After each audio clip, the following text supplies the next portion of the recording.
45년간 쌓아온 모든 것이 하루아침에 무너질 수 있다는 걸 저는 지금에서야 깨달았습니다. 오늘 새벽 3시에 눈을 뜬 채로 이 글을 씁니다.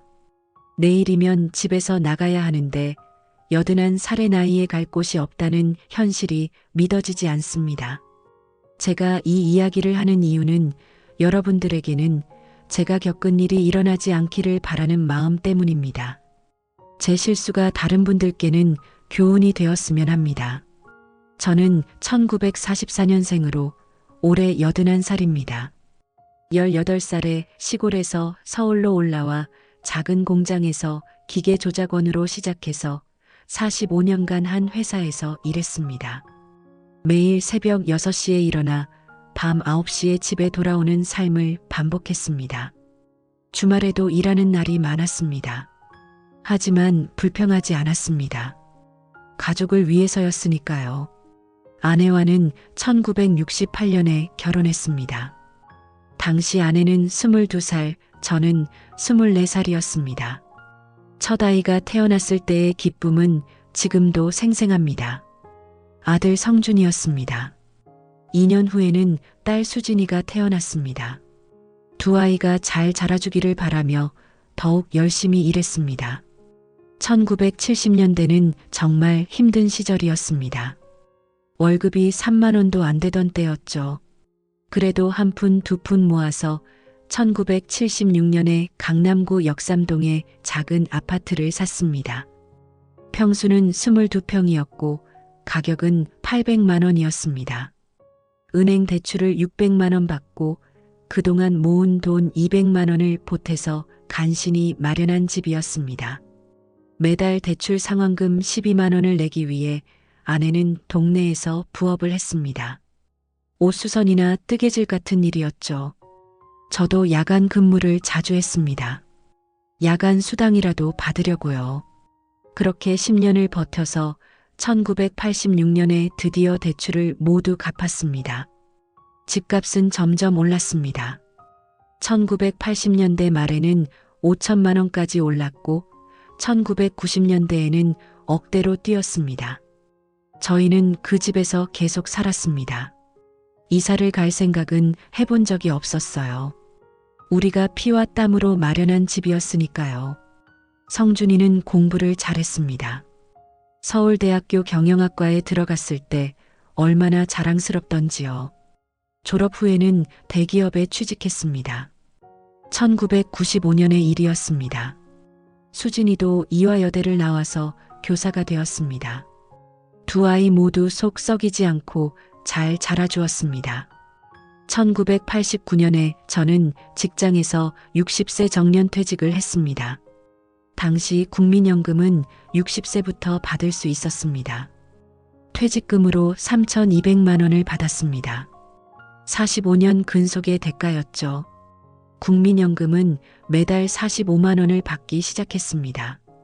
아내도 지역가입자로 15년간 국민연금을 납부해서 매달 18만 원을 받았습니다.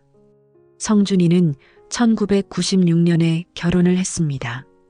신부는 좋은 집안의 딸이었고 대학 교수였습니다. 결혼식 비용으로 2천만 원을 들였습니다. 당시로서는 큰 돈이었지만 아들의 결혼식이니 아끼지 않았습니다. 1998년에 첫 손자가 태어났습니다. 이름은 현우였습니다. 손자를 안았을 때의 그 감격은 말로 표현할 수 없었습니다. 2년 후에는 손녀 지은이가 태어났습니다. 집안이 더욱 시끌벅적해졌지만 행복했습니다. 2000년대 들어서면서 성준이가 저에게 이상한 이야기를 하기 시작했습니다.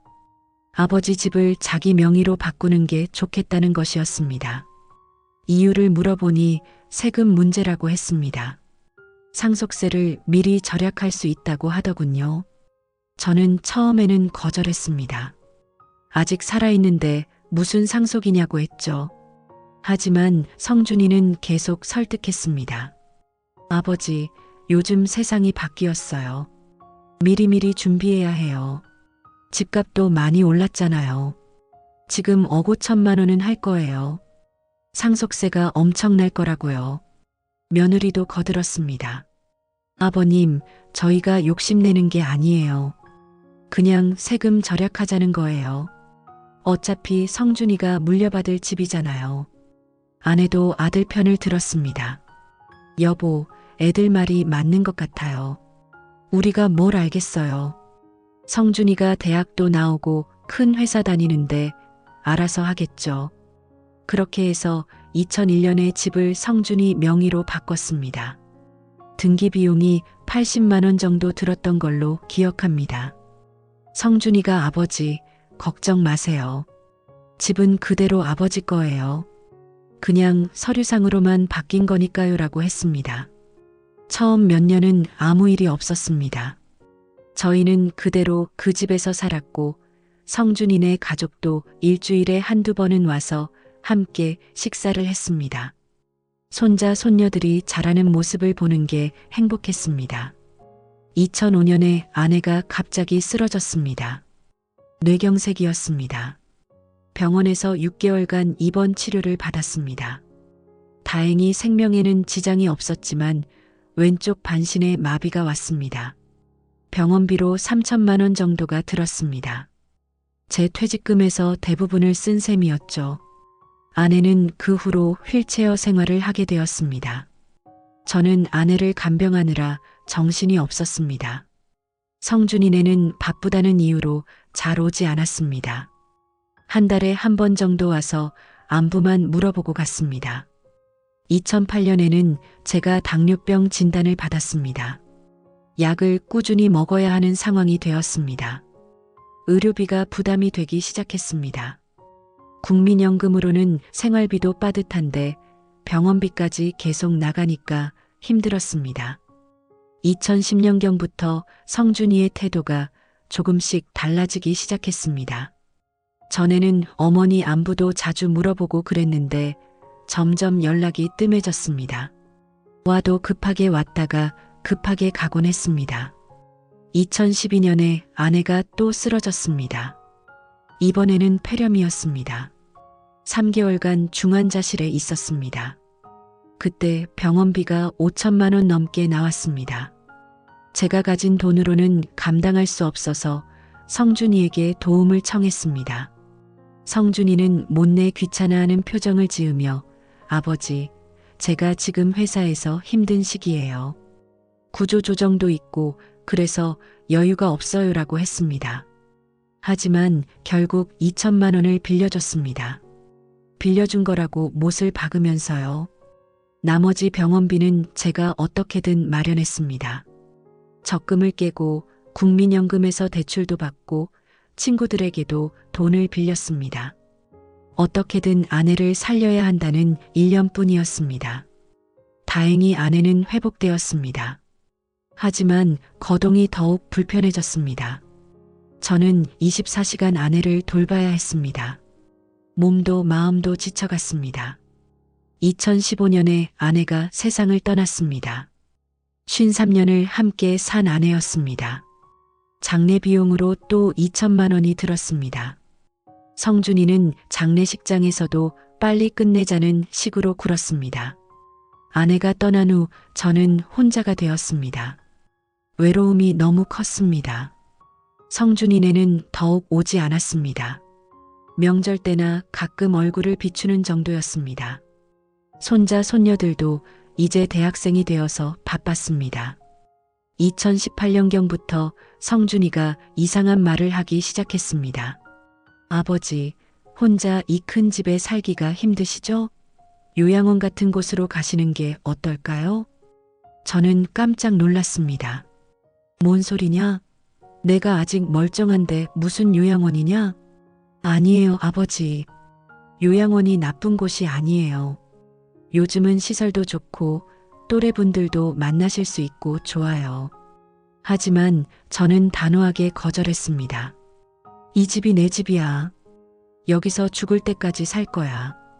2019년에는 더 노골적으로 나왔습니다. 아버지, 이 집 관리가 너무 어려워요. 제가 월세를 놓을까 해요. 아버지는 좀 더 작은 집으로 이사 가시고요. 뭔 소리야? 이게 내 집인데 내가 왜 월세를 나? 아버지, 법적으로는 제 명의예요. 그리고 관리도 제가 하고 있잖아요. 세금도 제가 내고 있고요. 그때서야 저는 뭔가 잘못되었다는 걸 느꼈습니다. 하지만 이미 늦었습니다.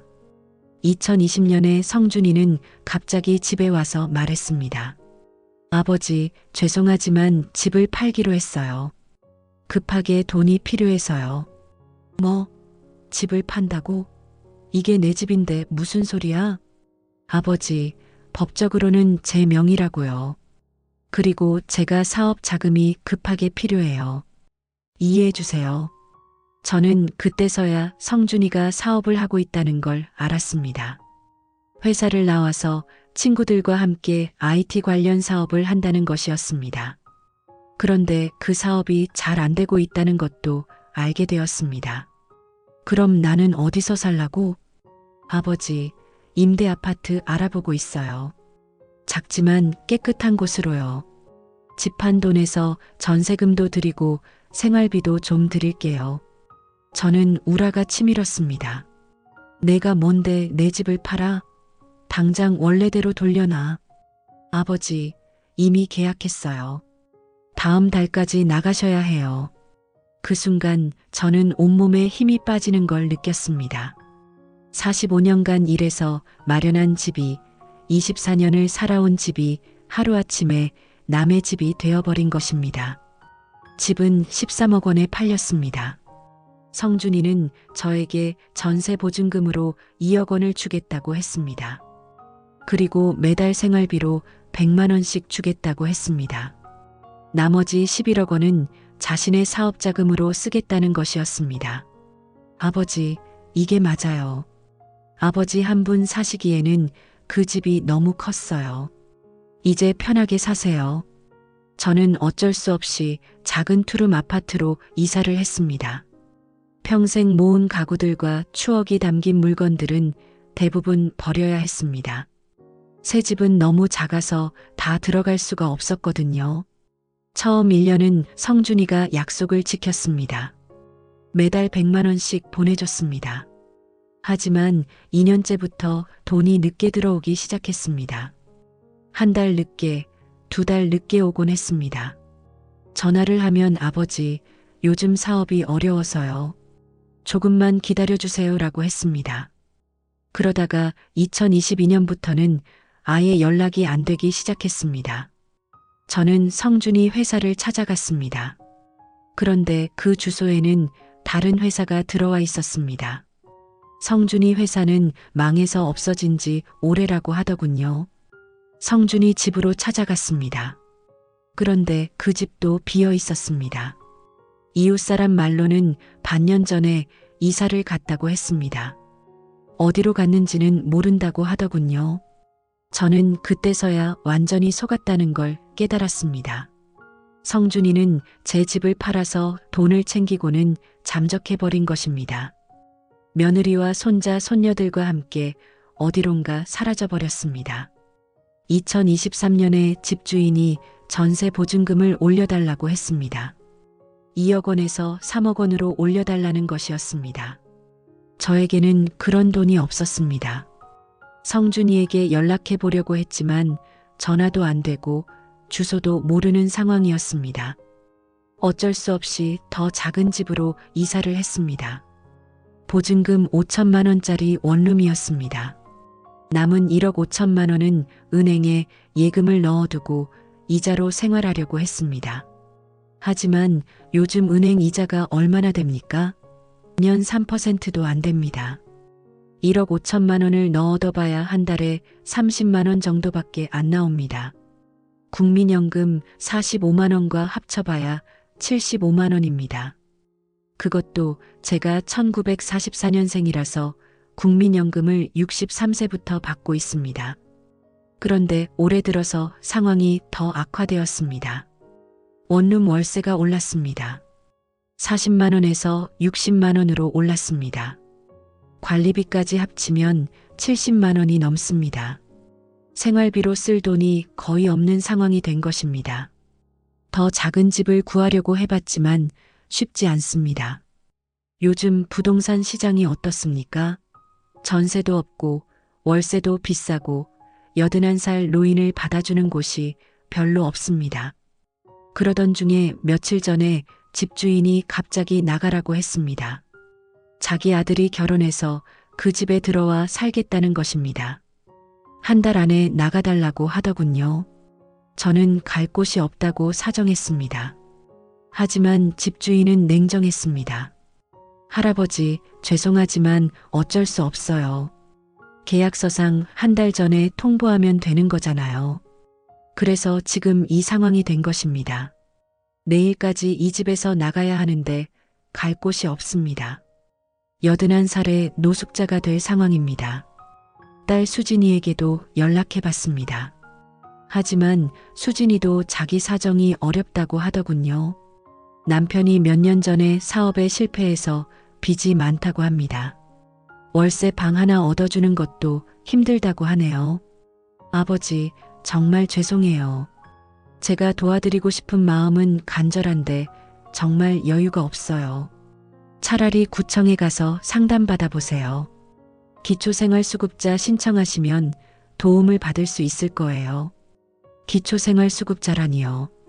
45년간 성실하게 일해서 세금도 제대로 내고 살아온 사람이 이제 나라의 도움을 받아야 하는 처지가 된 것입니다. 구청에 가서 상담을 받아봤습니다. 담당 공무원은 친절했습니다. 어르신, 재산이 1억 5천만 원 있으시면 기초생활수급자가 되기 어려워요. 재산 기준을 초과해요. 그럼 이 돈을 다 써야 한다는 말입니까? 그런 건 아니고요. 좀 더 복잡해요. 소득 인정액이라는 게 있어서요. 어르신 경우에는 임시주거비 지원이나 긴급복지 지원을 받으실 수 있을 것 같아요. 결국 임시로 고시원에 들어가게 되었습니다. 한 달에 35만 원짜리 고시원입니다. 방 크기가 3평도 안 됩니다. 화장실과 샤워실은 공동으로 써야 합니다. 이런 곳에서 81살 나이에 살아야 한다니요. 이곳에서 보름째 지내고 있는데 정말 견디기 어렵습니다. 벽이 너무 얇아서 옆방 소리가 다 들립니다. 젊은 사람들이 밤늦게까지 시끄럽게 떠듭니다. 잠을 제대로 잘 수가 없습니다. 음식을 해 먹을 수도 없습니다. 전자레인지 하나뿐이거든요. 그래서 매일 김밥이나 도시락 같은 걸 사 먹고 있습니다. 하루 식비만 2만 원은 나갑니다. 제일 힘든 건 외로움입니다. 대화할 사람이 아무도 없습니다. 고시원에 사는 사람들은 대부분 젊은 사람들이고 저 같은 노인과는 말도 섞지 않습니다. 하루 종일 방에 혼자 앉아서 천장만 바라보고 있습니다. 밤에는 더욱 괴롭습니다. 평생을 함께 산 아내가 그립고 어릴 때 귀여웠던 성준이가 생각납니다. 그놈이 어떻게 이럴 수 있는지 이해가 안 됩니다. 제가 뭘 잘못했다고 이런 대우를 받아야 하는 걸까요? 성준이를 찾기 위해 사설탐정도 알아봤습니다. 하지만 비용이 너무 비쌉니다. 한 달에 200만 원씩 든다고 하더군요. 제가 그런 돈을 어디서 구합니까? 변호사 상담도 받아봤습니다. 집을 되찾을 방법이 있는지 물어봤습니다. 하지만 변호사는 고개를 저었습니다. 어르신, 법적으로는 아드님 명의로 되어 있어서 힘들어요. 증여한 것으로 봐야죠. 다만 사기나 협박이 있었다면 모르지만 증거가 있어야 해요. 증거라니요. 18년 전 일을 어떻게 증명합니까? 그때는 녹음을 하거나 그럴 생각도 못했죠. 성준이를 믿었으니까요. 그럼 양로원이라도 들어갈 수 있습니까? 양로원도 비용이 만만치 않아요. 국가에서 운영하는 곳은 대기가 너무 길어요. 몇 년씩 기다려야 해요. 결국 별다른 방법이 없다는 걸 깨달았습니다. 이대로 고시원에서 살다가 돈이 떨어지면 정말 길거리로 나앉게 될 수도 있습니다. 요즘은 하루하루가 고통입니다. 아침에 눈을 뜨면 오늘도 하루를 버텨야 하는구나 하는 생각부터 듭니다. 밥맛도 없고 아무것도 하기 싫습니다. 그냥 하루빨리 아내 곁으로 가고 싶을 뿐입니다. 가끔 성준이 어릴 때 생각이 납니다. 제 어깨에 올라타서 아빠 말 타자 하던 모습이요. 그때는 정말 순수했는데 언제부터 이렇게 변한 걸까요? 돈이 사람을 이렇게 바꿔놓는 건가요? 며느리도 마찬가지입니다. 결혼 초기에는 아버님, 어머님 하며 존댓말을 하고 예의 바르게 굴었는데 나중에는 완전히 다른 사람이 되어버렸습니다. 제 집을 탐내는 눈빛이 보였어요. 손자, 손녀들이 제일 안타깝습니다. 현우와 지은이는 아마 할아버지가 이런 처지에 있는 줄도 모를 거예요. 부모가 뭔가 그럴듯한 이유를 대면서 만나지 못하게 할 테니까요. 다른 집 얘기를 들어보면 할아버지 할머니를 정성껏 모시는 경우도 많던데 저희 집은 왜 이렇게 되었을까요? 제가 아이들을 잘못 키운 걸까요? 어제는 정말 충격적인 일이 있었습니다. 우연히 성준이 소식을 들었습니다. 고시원 근처 편의점에서 만난 동네 아주머니가 하는 말이 성준이가 요즘 강남에서 새 아파트를 샀다는 것입니다. 15억 원짜리 아파트라고 하더군요. 어머, 그 집 아들 참 잘 됐네요. 요즘 그런 아파트 사기가 쉽지 않은데. 저는 그 자리에서 어떻게 대답해야 할지 몰랐습니다. 제 집을 팔아서 사업한다던 놈이 결국 자기 집을 사는데 쓴 것 같습니다. 부모는 고시원에서 신세를 지고 있는데 자기는 좋은 곳에서 잘 살고 있다니요. 그날 밤 잠을 이루지 못했습니다. 분노와 절망이 교차했습니다. 이런 자식을 키우느라 평생을 바친 제 자신이 바보 같았습니다. 지금 제가 가진 돈으로는 1년 정도 더 버틸 수 있을 것 같습니다. 고시원비와 생활비를 합치면 한 달에 70만 원 정도 나가거든요. 국민연금으로는 턱없이 부족합니다. 예금을 조금씩 깨서 쓰고 있는 상황입니다. 1년 후에는 정말로 갈 곳이 없을 것 같습니다. 그때가 되면 정말 길거리에 나앉게 될 수도 있습니다. 82살 나이에 말입니다. 요즘은 가끔 이런 생각도 듭니다. 차라리 처음부터 집을 성준이 명의로 바꾸지 말았어야 했다고요. 아니면 최소한 거주권이라도 보장받는 방법이 있었을 텐데요. 하지만 그때는 몰랐습니다. 아들을 믿었으니까요. 지난주에는 법무사 사무소에도 가봤습니다. 혹시 다른 방법이 있는지 물어보려고요. 하지만 별다른 방법이 없다고 하더군요. 다만 가정법원에 부양의무자 소송을 제기할 수 있다고 했습니다. 어르신 아드님이 부양 의무를 다하지 않고 있으니까 법적으로 부양을 강제할 수 있어요. 하지만 시간도 오래 걸리고 아드님을 찾아야 하는 문제도 있어요. 성준이를 찾을 수도 없는 상황에서 소송이 무슨 소용입니까? 게다가 변호사 비용도 만만치 않습니다. 가끔은 이런 생각도 합니다. 내가 너무 순진했나? 다른 사람들은 다 자식들과 재산 문제로 갈등을 겪는다는 얘기를 들었는데 나만 아들을 믿고 살았나 싶어요. 그래도 포기할 수는 없습니다. 아직 살아있는 한 희망은 있지 않겠습니까? 혹시 성준이가 정신을 차리고 돌아올 수도 있고 아니면 다른 방법이라도 생길 수도 있고요. 지금 생각해보니 제일 후회되는 건 아내에게 미안하다는 것입니다. 아내가 살아있을 때 더 잘해드릴 걸 그랬나 싶어요. 지금 이런 처지가 되어서 아내 얼굴을 볼 면목이 없습니다. 여러분들께 마지막으로 당부드리고 싶은 말씀이 있습니다. 자식을 믿는 것도 좋지만 법적인 보장도 함께 받으시기 바랍니다. 집 명의를 바꾸더라도 최소한 거주권은 확보하시고 생활비도 법적으로 보장받을 수 있는 방법을 미리 마련해 두시기 바랍니다. 그리고 노후 자금은 절대 자식에게 다 맡기지 마세요. 일정 부분은 본인이 직접 관리하시는 게 좋습니다. 아무리 효자라도 돈 앞에서는 사람이 변할 수 있습니다. 지금도 새벽 4시입니다. 옆방에서 누군가 큰 소리로 전화를 하고 있어서 잠을 잘 수가 없습니다. 이런 곳에서 언제까지 살아야 할지 모르겠습니다. 그래도 오늘 하루는 또 버텨야겠습니다. 아내가 하늘에서 보고 있을 테니까 너무 초라한 모습은 보이고 싶지 않습니다. 81살 노인의 하소연을 끝까지 들어주셔서 고맙습니다.